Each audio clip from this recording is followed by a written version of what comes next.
So, ano to, Mapua tsaka Arellano. So, ito yung labanan ng mga undersized bigs. Ang labanan to ng mga wing players, point guards, shooting guards, and small forwards. No? At saka dito sa game na to, makikita kung gaano ka-importante na marunong, sabihin gaano ka-importante yung iyong basics. Basics, isa sa pinaka-importanting basics sa basketball ay yung pagsiset mo ng tamang screens sa iyong kakampi.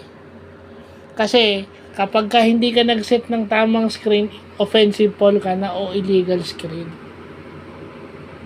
So napaka-crucial nun kasi pag sa endgame nangyari yun at dikit yung laro, pag napunta yung bola sa kalaban, chances are baka maka-score sila. Yun ang nangyari.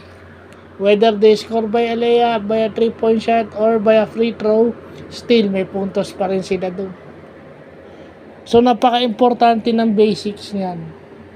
So natawagan yung nag-iisang big man ng Mapua and tuting na fouled out siya. Buti na lang nandun yung kanilang MVP na si Clint Escamis na involved dun sa last play on both offense and defense.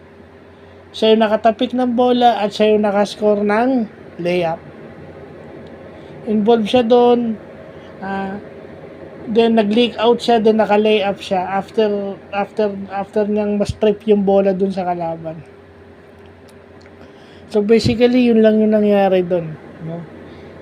Tsaka labanan din ito ng zone defense kasi undersize sila, so wala silang magagawa kundi sumona. So yun lang, susceptible ka sa rebounds, offensive rebounds kasi you're guarding spaces. Wala kang magagawa, kailangan mong mag-scheme ng zona dahil wala kang legitimate big guy. So yun lang po.